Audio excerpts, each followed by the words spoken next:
C'est une vague noire qui a tout englouti sur son passage en Espagne comme un tsunami. Pourrait-on vivre pareil drame en France? Et puis, quelle est la bonne réaction? Qui doit se confiner? Qui doit évacuer?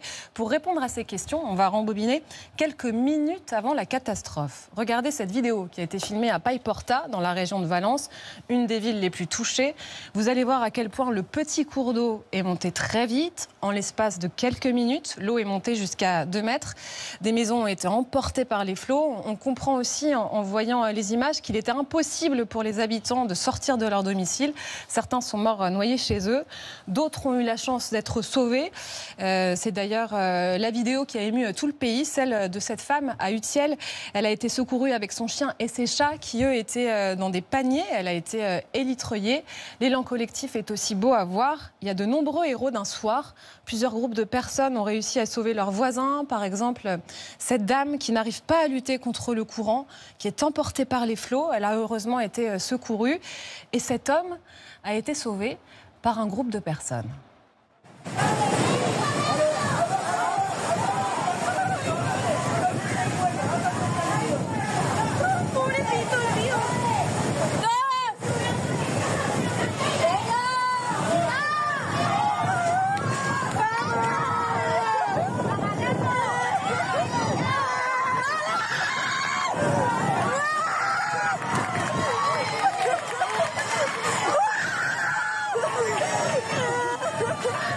Ce sont des cris difficiles à entendre, mais les cris aussi d'une personne qui est sauvée. Et c'est pour ça aussi que cette vidéo aussi fait du bien. Bonsoir Laurent Romeshko, vous êtes journaliste météo, vous animez l'émission Météo à la carte sur France 3. Bonsoir Éric Brocardi, vous êtes le porte-parole de la Fédération nationale des sapeurs-pompiers. Et bonsoir Juan José Dorado, vous êtes journaliste espagnol, originaire de Valence justement. Comment va votre famille aujourd'hui? Elle va bien parce qu'il y a juste des dégâts matériels. Certains ont tout perdu puisque la maison a été inondée. Ils se sont cachés dans le premier étage et donc n'ont pas eu à être victimes. Ceux qui sont à Valence-Ville, heureusement, la ville n'a pas été inondée, le centre-ville n'a pas été inondé. C'est toute la banlieue de Valence qui a été touchée. Mais les jours passent et en fait, ce qui reste maintenant, c'est ces sentiments de peur qu'ils ont eus à un moment donné parce qu'effectivement, ils pensaient qu'ils allaient y rester. Et il y a la course contre la montre pour retrouver des survivants. Le bilan est très lourd. Le Premier ministre espagnol dit qu'il y a encore des dizaines et des dizaines de disparus. Les histoires, à chaque fois, serrent le cœur, comme les corps de ces 7 personnes qui ont été retrouvées dans un garage dans le quartier de La Torre, au sud de Valence. Elles ont été piégées par les eaux alors qu'elles essayaient justement de regagner leur voiture pour fuir et pour se sauver.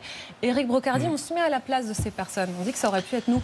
On aurait pu avoir le même réflexe et qu'à un moment, ils n'avaient aucun moyen de s'en sortir. Et ça a été nous aussi. Il faut se souvenir quand même, en 2015, dans les Alpes-Maritimes, à Mandelieu, ces sujets aujourd'hui des personnes qui vont récupérer leur voiture, qui se précipitent au dernier moment alors que la montée des eaux est bien là, d'aller dans les sous-sols, vérifier leurs biens, alors que le principal, c'est la vie et c'est pas le reste. Donc, c'est se mettre en sécurité. Malheureusement, c'est trop tard. Et qui doit se confiner? Quand on voit l'eau qui monte dans la maison... Je crois qu'aujourd'hui, vous avez dit 2 mots importants dans votre reportage, c'est la notion de solidarité. C'est sûr que pas tout le monde ne peut avoir une maison avec un niveau et un premier étage.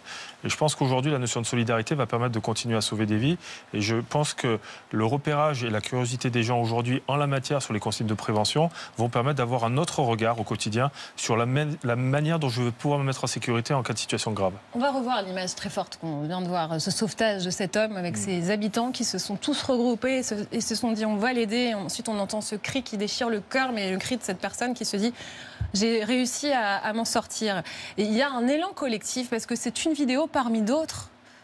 Il y a un élan collectif, c'est la réalité. Déjà parce que les gens n'étaient pas conscients de ce qui se passait. Vous savez, ce phénomène de la goutte froide qu'on appelle là-bas arrive tous les ans à la même époque. Mais bon, on a l'habitude, il pleut, peut-être un peu plus, mais bon, il ne va rien se passer.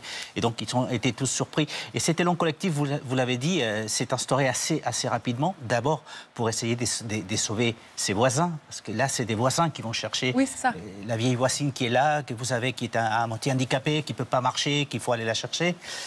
Aussi parce que vous savez montrer ces images des gens qui étaient déjà emportés par les courants et surtout la solidarité de ces derniers jours, c'est-à-dire apporter de l'eau, apporter des aliments parce qu'on n'arrive pas à trouver des aliments, parce que les magasins ont été dévastés aussi. Oui, c'est ce qu'on montrera aussi tout à l'heure. Laurent Romeshko, pourquoi autant de morts? Il est tombé 491 litres par mètre carré en 8 heures. C'est un an de précipitation.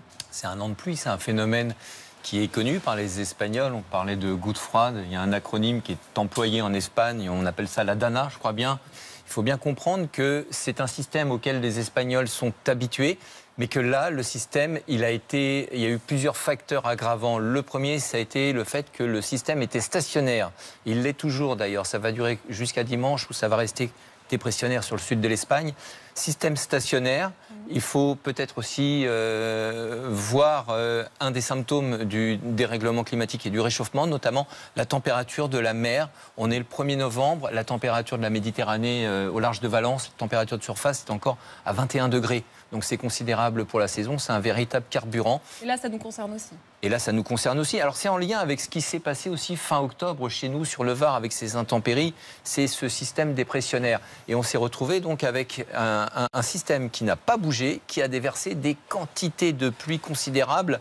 Et alors, vous disiez un an de précipitation, mais en très peu de temps. C'est-à-dire qu'en moins de 8 heures, c'est tombé sur des zones où il y a du relief, où il y a une imperméabilisation des sols, ce qui fait que là, il y a un ruissellement qui est absolument considérable. Et le sol est devenu étanche en 3 minutes. C'est aussi oui, autre chiffre qui explique. Oui, dans ces cas-là, quand autant d'eau tombe, il y a un problème d'absorption. Vous avez bien une plante verte chez vous, quand vous l'arrosez, que la terre est trop sèche, ça absorbe pas, et quand vous en versez trop, c'est la même chose, ça déborde. Là, c'est la même chose. On a versé trop d'eau d'un seul coup. Et donc, très rapidement, effectivement, les sols n'ont pas du tout absorbé cette eau. Et les épaves des voitures sont devenues des cercueils. Plusieurs automobilistes se sont retrouvés coincés dans leur véhicule. Là, on réexplique quand même, c'est au moment où les gens rentraient chez eux. C'est pour ça qu'il y avait autant d'automobilistes.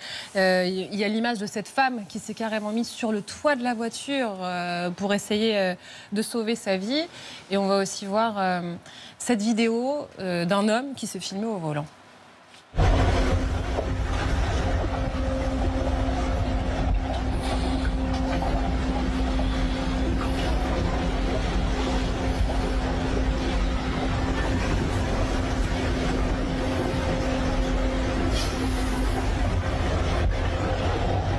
Il suffit de 30 cm d'eau pour emporter une voiture. Oui, là, c'est des conditions extrêmes, mais de toute façon, l'aquaplaning, on connaît, on sait ce que c'est. C'est pas beaucoup de centimètres d'eau pour permettre à une voiture de ne plus avoir le contact avec le sol et donc de partir sur la route simplement par le courant. Donc aujourd'hui, c'est une notion que les gens n'apprécient pas encore et n'évaluent pas parce qu'ils n'en ont pas l'impression. Mais quand vous regardez votre voiture, de toute façon, il y a quelques centimètres carrés qui reposent au sol de par le contact avec les pneus. Donc le sujet aujourd'hui, c'est encore toujours la même question. Est-ce que la voiture est un lieu de sécurité ou pas un lieu de sécurité? Je vous interromps parce qu'il y a aussi l'autre vidéo complètement folle. Vous avez dû la voir, le chauffeur d'un camion de livraison qui voit devant lui qu'il est impossible d'avancer et qui s'engage quand même et qui y va quand même. Mais je pense que c'est cette vidéo-là. Donc c'est sûr qu'à un moment donné, quelle est la raison? Aujourd'hui, on est toujours en mode où on essaie de forcer les barrages. On pense qu'aujourd'hui, avec un camion, avec un 4x4, on est invincible et c'est pas du tout le cas. Et vous savez, les statistiques des assurances montrent très clairement qu'aujourd'hui, ceux qui ont des 4x4, c'est ceux qui ont le plus, à un moment donné, été touchés dans leur chair ou être victimes justement des inondations parce qu'ils se pensent insubmersibles. Donc aujourd'hui, le sujet est aussi d'apprécier le niveau des inondations, leur quantité et de respecter les consignes. Et il y a une femme qui a marqué les esprits. Elle s'est réfugiée dans un arbre. Et elle est restée 7 heures dans cet arbre. On regarde. Ahora mismo estoy metida en esta planta, que es lo que me está ayudando a cogerme, pero mirad, no hay nada a mi alrededor. Estoy como si estuviera en medio del mar. Elle a envoyé cette vidéo à sa famille justement pour qu'ils appellent les secours et qu'ils voient bien où elle était. Est-ce que vous pouvez nous expliquer comment vous travaillez dans cette première phase de secours, celle où on a encore l'espoir de retrouver des gens? On sait que les secours espagnols travaillent aussi avec des drones, justement, pour repérer on est les systématiquement sur des réactions immédiates, surtout quand il y a encore de la vie en jeu, sur des conditions extrêmement critiques, où là on va engager, comme on a vu tout à l'heure, des forces de protection civile, engager des hélicoptères pour faire des hélitreuillages. Il y a effectivement tous les phénomènes que l'on va prendre en termes de captation vidéo, en termes de localisation du téléphone. Donc le sujet, c'est effectivement ces reconnaissances aériennes sont très importantes pour ensuite prioriser les actions en fonction des vies qui sont en jeu. Parce que tout ce que l'on va voir et tout ce qui va permettre à un moment donné d'évaluer si la personne est conditions à risque ou pas, vont nous permettre à la fois de qualifier, de quantifier les moyens à engager. Et dans ces moyens, donc il y a les drones, là, ce qu'on est en train de voir, il y a aussi les caméras thermiques. Les caméras thermiques, c'est très important, puisqu'aujourd'hui, on sait que nous dégageons de la chaleur, et donc forcément, ça va nous permettre, dans des milieux au frais, de localiser plus facilement des vies dans des zones qui sont refroidies par les eaux. Il y a en tout cas une colère qui monte, un début de polémique. Est-ce que les autorités ont failli? Plusieurs habitants sont vraiment très énervés. Je suis un peu en colère. Ils auraient dû envoyer le message plus tôt parce que tout le monde n'était pas chez soi. Il y a eu beaucoup de morts. Le problème, c'est que les gens ne sont pas habitués à ce genre de choses. Ils n'avaient pas plu depuis 1 an et demi. On va essayer d'être bien clair parce que tout est dit dans cette histoire. Il y a les faits, ils sont là, on va les regarder. L'alerte n'est pas venue trop tard parce que les services météo ont alerté dès mardi matin. Il y a même eu une nouvelle alerte à midi. Il y a une vidéo qui a été diffusée par l'agence météo. Et à 13h14, c'est là que ça se complique, le président de la région de Valence, Carlos Mazón, a publié un message affirmant que le phénomène météo allait perdre en intensité vers 18h. Et le SMS du gouvernement régional pour éviter tout déplacement, lui, est arrivé à 20h. Ce sont les autorités qui ont mal réagi, pas les services météo. Oui, les services météo ont vu l'événement, ont vu l'intensité de l'événement. C'est toujours difficile de jauger la puissance d'un tel phénomène, mais cela dit, ils avaient déjà en début de journée qualifié d'historique les intempéries qui devaient arriver. Vous l'avez dit, l'information n'a pas été relayée par l'autorité régionale. Non seulement elle n'a pas été relayée, mais en plus elle a été niée, j'ai l'impression. Et alors pourquoi? Parce que c'est toute la question. Quel est son intérêt à lui de dire, attendez, je redis son message, il dit ça va perdre en intensité vers 18h. Le procès qui est fait pour l'instant au président de la région de Valence, c'est de dire qu'il ne voulait pas perturber l'activité économique. Non, il faut savoir effectivement qu'à Valence, comme partout en Espagne, tout ce qui touche à la protection civile, ça dépend du gouvernement régional et pas de l'État central. C'est le gouvernement régional qui doit donner l'alerte et pas les préfectures, comme ça peut arriver en France. Et la question qu'on se pose, c'est pour ça qu'il va falloir trouver les responsabilités. Les responsabilités, c'est savoir qui a conseillé au président, qui a dit au président de la région que ça allait diminuer. Alors peut-être qu'effectivement à 18h ça diminuait, mais le mal était déjà fait, puisque effectivement ça a été à partir des 14h et surtout à 16h où les inondations ont commencé, où les routes ont été bloquées, où le trafic ferroviaire a commencé à être bloqué parce qu'il n'y avait plus de trains qui pouvaient passer. À l'heure où, en plus, je le redis, où on rentre du boulot. Donc où on sait que les automobilistes vont se retrouver piégés. Sachant en plus de cet aspect que beaucoup de parents, logiquement, devant ces premières alertes qui ont été données essentiellement par les médias, qui communiquaient, qui disaient attention, à tel endroit, il y a des problèmes. Beaucoup des parents sont allés chercher les enfants à l'école. Donc il y a d'ailleurs des vidéos où on voit une maman qui va chercher ses enfants à l'école avec l'eau jusqu'au genou, essayant de prendre sa voiture. Donc il y a ça, et puis il y a aussi le fait que les Espagnols dînent très tard, donc à 20h par exemple, ils étaient dans les centres commerciaux encore, en train de faire ses courses. Donc effectivement, tout ça apporte des problèmes, des victimes, et maintenant, effectivement, il va falloir trouver les responsabilités politiques de pourquoi ce système d'alerte qui a été donné à 7h30 du matin par le service météo a mis 12 heures à être déclenché par le gouvernement. Et sans doute qu'il faut revenir sur l'histoire de Valence, parce que c'est une ville qui a déjà connu des inondations meurtrières.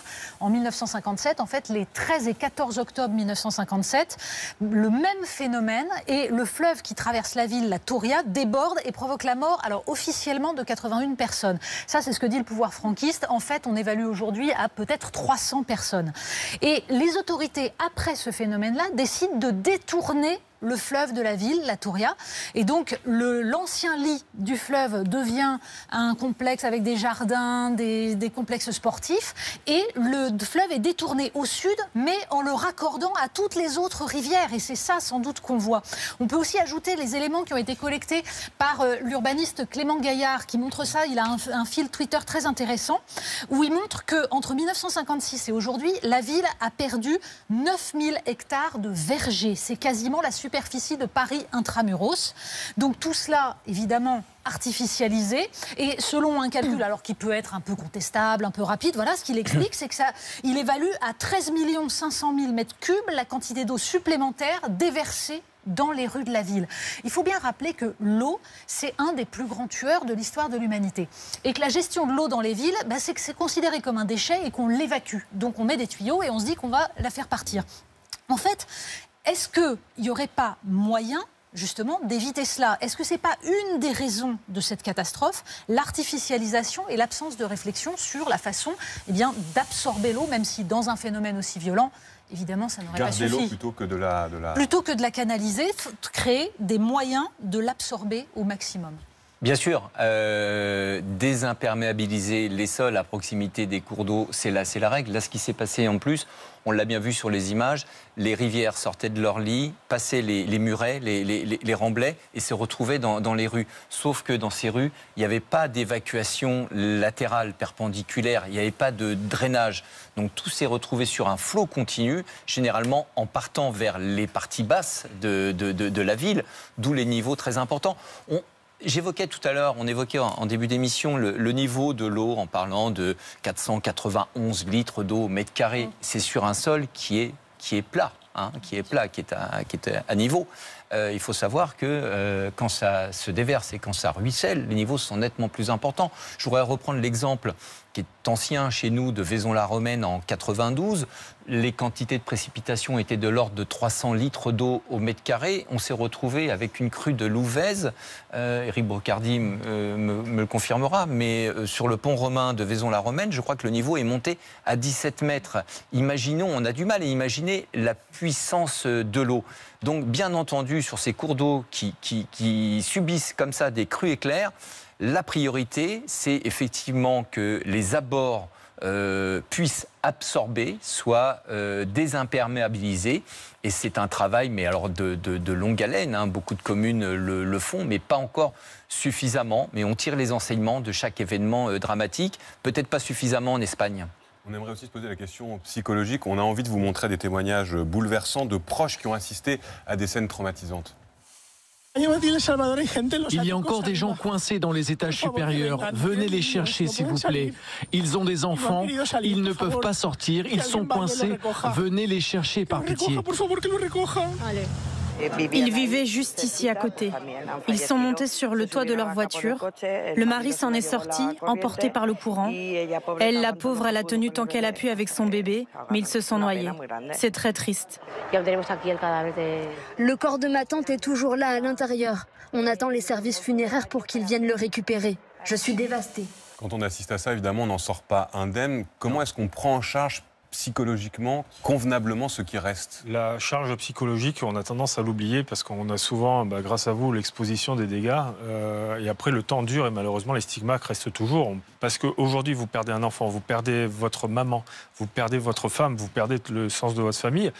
C'est quelque chose qui est dévasté, qui est parti par les flots. Donc évidemment qu'aujourd'hui, pour se reconstruire derrière une société comme celle-là, c'est compliqué. Et quand vous dites ça, je vois le regard très ému de Juan à côté de vous. Oui, parce qu'on ne se rend pas compte. Je vous disais tout à l'heure que d'abord c'est le choc, mais c'est 3 jours après qu'on se rend compte de ce qu'on a vécu.